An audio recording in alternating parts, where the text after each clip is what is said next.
জন্য।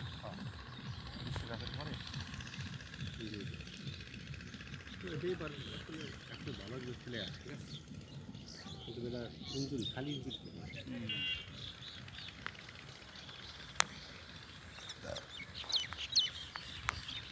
এই কী ব্যাপার, আমরা বসলাম বাতাসে গেল এটা।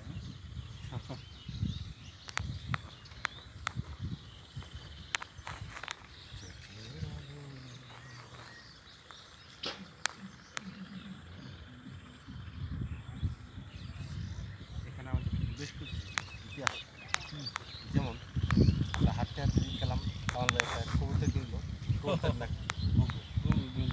কেনার পরে কামাল ভাই পালছিল অনেক দিনই পালছিলাম বাচ্চা কাছে, কিন্তু ওই যে এসে খাইয়ে ফেললে তো ওই সমস্যা।